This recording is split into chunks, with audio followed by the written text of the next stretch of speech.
Kali ini tim Kilas Masa sampai di pesarian seorang ulama yang konon katanya pernah menjadi guru mengaji sang proklamator Bung Karno. Siapakah beliau? Bagaimana beliau di mata masyarakat sekitar? Mari kita ulas bersama-sama. Assalamualaikum warahmatullahi wabarakatuh. Kali ini kita ada di salah satu makam sesepuh di Surabaya, tepatnya di Lawang Seketeng. Kita akan bercerita-cerita tentang beliau ini siapa, bagaimana. Tetap ditemani dengan Cak Ipul. Kebetulan hari ini ditemenin juga sama Nik dengan Om Andri ya. Ya, kita akan bahas tentang siapa Cak Ipul ini, Mbak Pitono. Tentang Mbak Pitono. Ini ada sangkut pautnya dengan Pak Karno juga mungkin ya teman-teman. Nanti kita bahas lebih lanjutnya aja. Untuk pertanyaan pertama mungkin ke Cak Ipul dulu ya. Cak Ipul, Mbak Pitono ini siapa ini Cak Ipul? Mbak Pitono ini? Mbak Pitono ini adalah seorang sesepuh yang di Lawang Seketeng. Dia juga sebagai tokoh agama atau dia guru ngaji yang ada di Lawang Seketeng. Beliau mengajarkan tentang masalah agama-agama di masyarakat untuk agar di masyarakat ini kan kenapa namanya Lawang Seketeng, karena di Lawang Seketeng sangat religi, tentang masalah agama.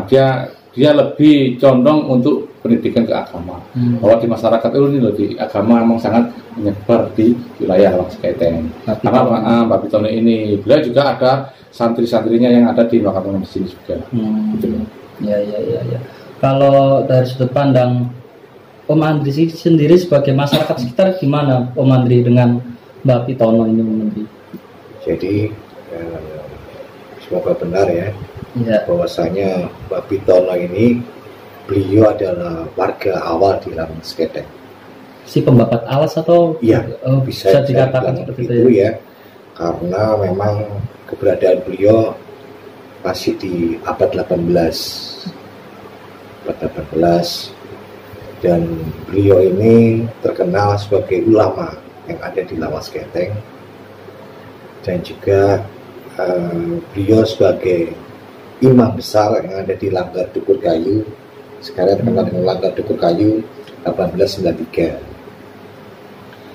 Pada saat itu dia seorang takmir Langgar dan warga, yang mana juga betul katanya Saiful yang mendidik warga ini untuk mengenal lebih dalam tentang keagamaan, khususnya agama Islam kan.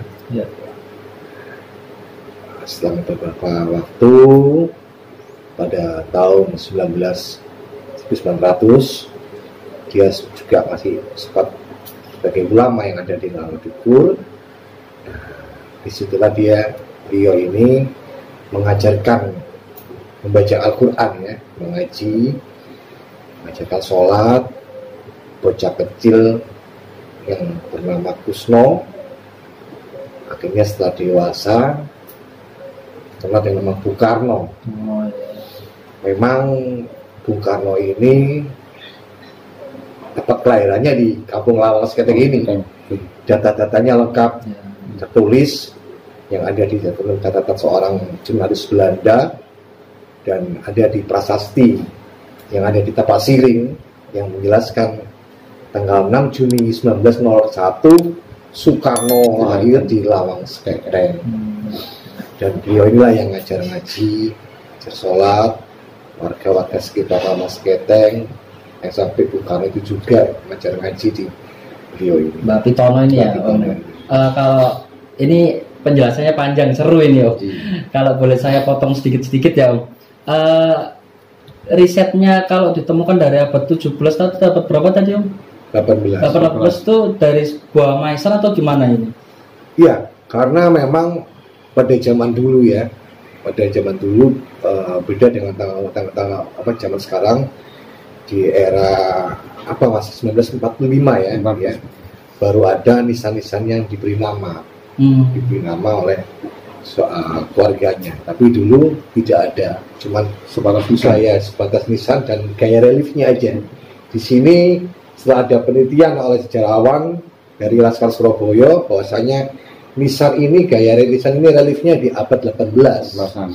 Iya. 18. Jadi beliau ini keberadaan beliau ini yang pasti di abad 18, akhirnya setelah meninggal masuk ke abad 19. Akhirnya mungkin ya pihak keluarga tetap atau pada zaman saat itu gaya nisan para almarhumah itu diberi gaya nisan yang abad 18. Istilahnya motifnya sama Ya. gitu. Apa motifnya emang mesan Berbeda. berbeda ya? Ya, jadi nisan itu menunjukkan suatu era, bahwasannya beliau itu meninggalnya tahun berapa itu bisa dilihat dari relief seperti ini. Abad keberapa itu reliefnya juga berbeda, kan setiap nisan itu berbeda-beda. Ya, ya. Adapun dari jabatan atau masyarakat biasa atau tokoh agama itu kan bisa dilihat dari Reliefnya tadi ya. Iya, Nisan karena tadi, seperti ya. makara-makara seperti ini kan bisa kelihatan.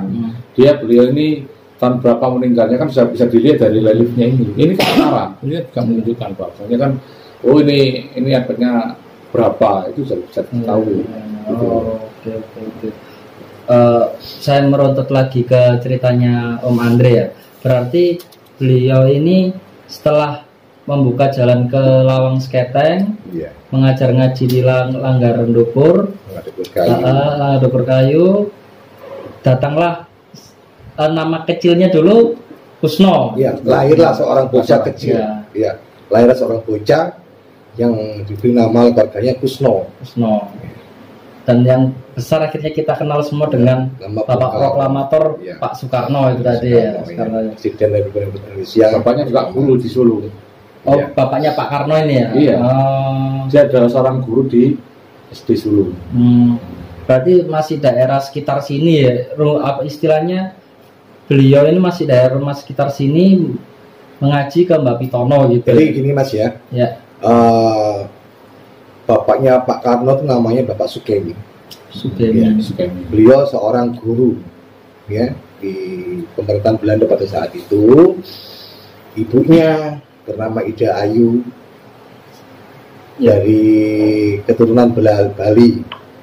Kebetulan kan dulu di depan ini pada zaman-zaman saat itu kan ada pasar buah. Pasar buah ya. Memang di depan ini ada sungai besar ya, sungai yang pada saat itu terkenal dengan nama Sungai Surabaya. Ya, yang sekarang terkenal dengan nama Sungai Kalimas ya. Oke. Ya. Ya, jadi pengiriman buah-buah dari beberapa daerah-daerah itu masuknya ada di Penili. Ya. Mungkin pada saat itu setelah ada warga, mungkin pertemuan antara Pak Sukemi dengan Ibu Ida Ayu itu berawal di Penili ini. Penili ini karena memang banyak orang-orang warga Penili itu, asal Penili itu pendatang dari Bali. Akhirnya mungkin setelah menikah tinggal di Lawang Seketeng. Akhirnya lahir putra kedua dari Bapak Sukemi itu diberi nama Kusno. Berarti yang warga asli sini Pak Sugemi atau Pak Karno? Enggak, maksud dari bapaknya Dari Pak Karno itu. orang tuanya. Kalau Iya. Pak Sukemi ini dari keturunannya dari Blitar, Mas. Oh, Dari Blitar. Blitar. Kalau Betul, Mas. Kalau kan dulu sini kan dulu emang ada geng atau tempat ini ada perkumpulan Bali.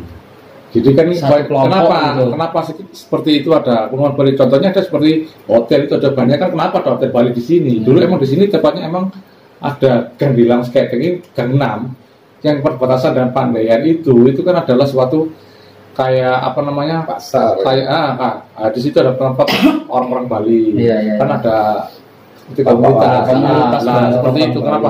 Kalau lainnya bukan di sini, kayak seperti Pak Sukemi, cuma dia bertempat tinggal kan seorang guru, dia juga mengajar di SD Sulung. SD Emang Sulung. ibunya dari Bali, cuma kan karena perkumpulan Bali kan sangat kuat dulunya seperti itu, makanya kan dia dilakukan di sini berdasarkan wawancara Cindy Adam yang ada di bukunya Cindy Adam itu bahwa Pak Karno itu menjelaskan bahwa beliau adalah dilahirkan di Lawang Seketeng. Dari tutur ucapan Bung Karno sendiri. Langsung sendiri yang ada tercatat di buku Sidi Adam, gitu loh. Gitu loh. Nah, makanya itu kenapa di Sidi Adam sudah disebutkan, gitu loh. Gitu loh. Maaf, saya mau tanya kembali lagi ke makam beliau ya. Iya. Menurut riset, ini ketemunya bagaimana? Karena yang saya tahu, zaman-zaman berapa abad tahun yang lalu, kalau yang namanya batu nisan itu kan tidak begini Pak ya? Zaman dulu. Dari kayu, kalau tidak dari batu. Apa ketemu sudah begini? Jadi, maaf, gini Bunda.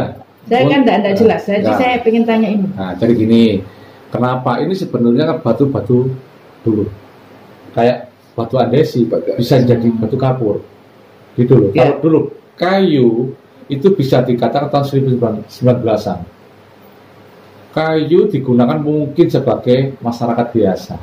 Oh, gitu Dan ya. nisan-nisan seperti relief seperti ini kebanyakan adalah suatu turunan, bisa dikatakan tokoh masyarakat, tokoh agama, bisa dikatakan kerajaan, atau orang-orang istilahnya bangsawan. Ya, Nah, ya. kalau saya bilang itu bangsawan. Ya. Kalau kayu itu biasanya Orang biasa. orang biasa Rakyat, umum ya. lah, istilah bukan Kan orang umum, warga-warga biasa. daripada nanti rancu kan ada banyak orang yang betul. tidak tahu kan masa karena zaman dulu yang masih saya kecil-kecil Ya. saya tahu kalau orang meninggal ya jerat-jerat dibaca terus ketemunya ini bagaimana gitu maksud saya Pertama kali ditemukannya ini. Jadi Ah, ditemukannya seperti ini. Ya, jadi seperti ini. Jadi seperti ini. Jadi di sini nggak berubah. Ya asalnya seperti ini. oh Jadi seperti ini. Jadi tidak ada perubahan untuk mengganti nisan tersebut. Emang ini asalnya seperti ini. Cuma ada beberapa renovasi Ya, ya, seperti kalau keramik keramiknya itu itu ya, memang. ya, betul. Kenapa dibuat keramik seperti ini agar bisa tertata rapi. Gitu aja. Cuma kalau kita menghilangkan sananya, kita tidak menghilangkan sana. Yaitu tetap peninggalannya seperti ini. Jadi misalnya seperti ini, gitu loh. Jadi itu menunjukkan bahwasanya kalau seperti relief seperti ini, oh itu memang dari masa sekian, itu bisa mengetahui. Nah, tapi kadang-kadang banyak makam yang lama diganti dengan nisan kayu atau nisan Yang baru. batu biasa, Ya. nisan biasa. Ya. Karena itu adalah menghilangkan suatu historinya, mengulang histori itu sendiri. Karena kemudian itu harus sesuai dengan aslinya, tidak bisa untuk diganti sembarangan. Karena itu kan harusnya kan, oh seperti ini dari dia mengetahui tentang masanya. jadi ini gitu. istilahnya seperti makam keluarga gitu ya Iya, jadi makam kan tidak di tempat umum ini gitu loh maksud saya. dulunya emang nggak seperti ini karena mungkin tempat ini kan dulunya mungkin seperti lahan kosong atau apa Iya. sebelum ada penduduk. Iya. Mungkin beliau adalah suatu istilahnya sesepuh, istilahnya tokoh agama yang ada di sini, makanya Iya. kenapa beliau dimakamkan di sini. Karena itu mungkin ternyata di sini ada seorang sesepuh atau tokoh agama yang dimakamkan di sini yaitu Babi Tongo. Dan dia mengajarkan suatu ilmu-ilmu agama, syarat-syarat agama yang ada di sini bahwa untuk menyebarkan suatu agama. Karena beliau adalah suatu guru berarti ngaji. saya rasa Gitu. penduduk di sini itu Iya. orangnya betul-betul istimewa. Nah, Karena apa? Menjaga. Beliau tidak mencampur adukkan karena sudah tahu kalau ini makam seorang ulama besar. Iya. Jadi kalau ada yang meninggal baik itu tidak ditaruh, maksudnya tidak dimakamkan di sekitar sini. Iya. Soalnya yang saya tahu ini mohon maaf juga kalau di Ampel Iya.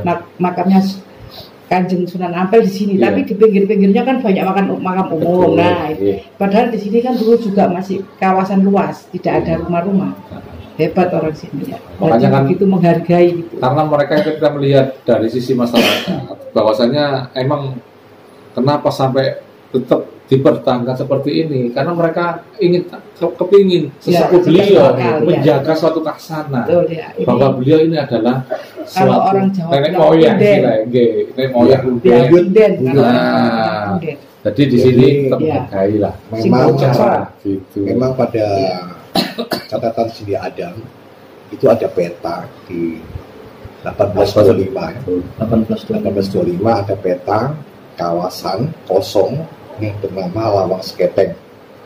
Lawang Seketeng, Pandean, Bejagalan, Penili, Plimbungan. Kawasan kosong itu ada pemetaannya. Jadi ada beberapa makam-makam di kawasan kosong itu. Akhirnya lah terus nama Lawang Seketeng. Kenapa dinamakan lawang seketeng? Juga ada historisnya. Karena kok lawang itu pintu ya, Pintu. ada bekas gapuranya ada di dekat gunung tadi ya. Lawang pintu. Seketeng itu artinya koin, satu koin, keteng itu koin, Mas. Iya. Uang keteng itu Ya, koin. koin. Iya. Keteng itu koin. Jadi Itu satu koin. Dulu pada budaya Islam kan biasanya ada orang kalau nyekar kan banyak ya, anak kecil-kecil yang minta Oh, iya, gitu kan, iya. kasih uang koin kan ya. Jadi seketeng gitu. Karena kawasan ini kawasan kosong yang banyak makam-makamnya. Setelah perkembangannya zaman, banyak penduduk-penduduk pendatang. Di sini ada suku Madura, Jawa, dan Cina. Nah, akhirnya mungkin ini makam buyut yang harus dijaga, dilestarikan, ya, dihormati. Ya, mungkin penduduk sana menata rumah-rumahnya itu akhirnya ini buyut yang punya sejarah. Ada Mbak Bitono, ada Sesainya Segap, juga yang ada makam yang ada di dalam rumah. Iya. Makam Tupu itu ya, sebenarnya dalam Tupu tapi dia tinggi ya. Dan Mbak Sumo juga, ada Mbak Panjang, ada beberapa makam-makam yang ada di Pandian dan Penili.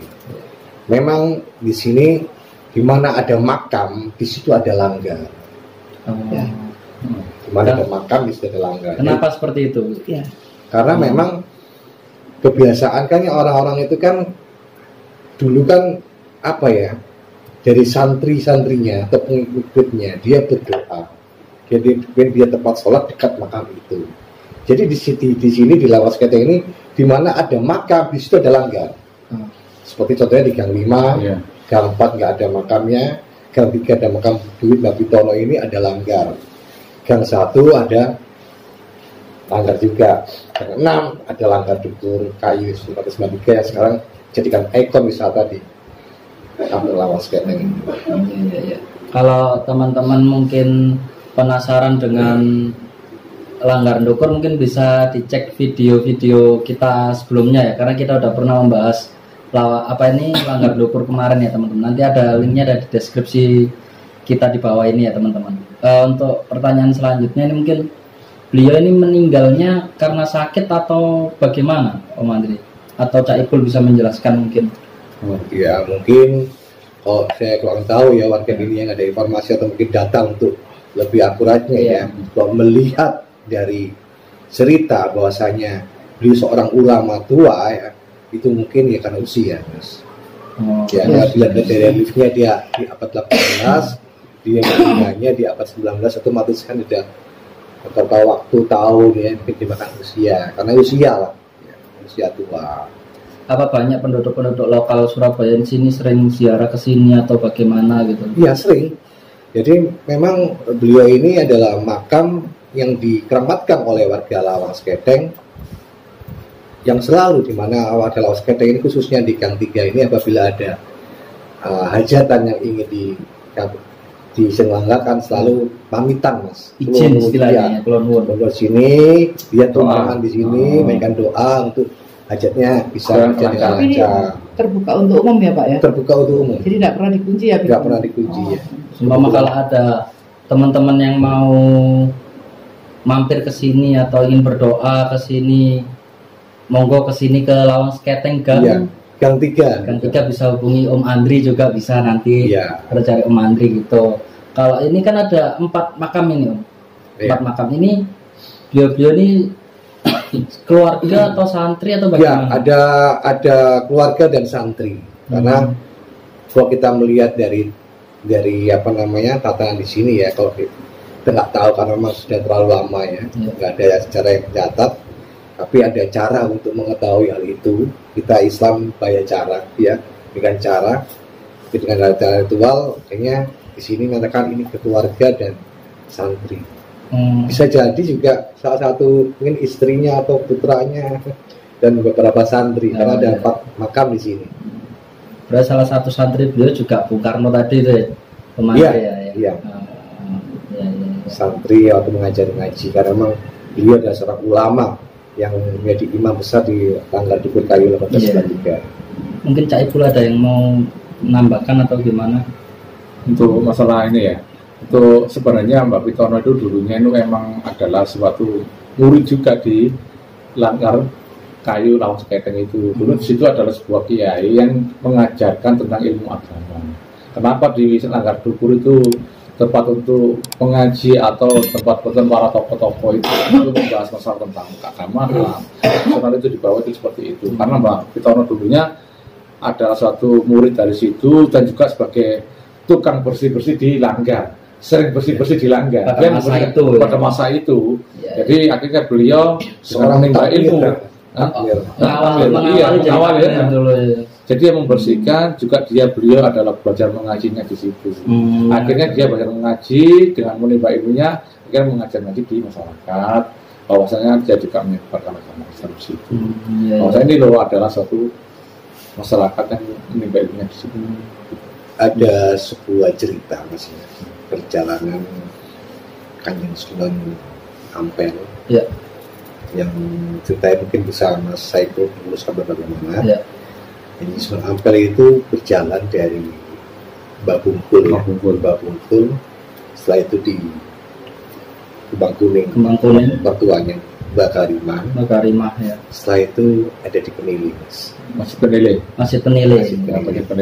Nah, kalau kita lihat dari urutan perjalanan dari Babungkul, Mbak Kariman, Kembang Kuning, Penili menuju ke Ampel itu melewati Lawang Seketeng. Dan memang Mbak Sunan Ampel itu dikawal beberapa santrinya itu sempat singgah di Lawang Seketeng. Jadi bisa jadi beliau ini adalah salah satu santri dari Sunan Ampel. Ya. Karena Lawang itu adalah pintu. Konon ada suatu cerita dari sesepuh Lawang Seketeng, ada sebuah rencana kayu yang akan dibuat pintu untuk ditaruh di Masjid Ampel itu tertinggal ada di Lawang Seketeng.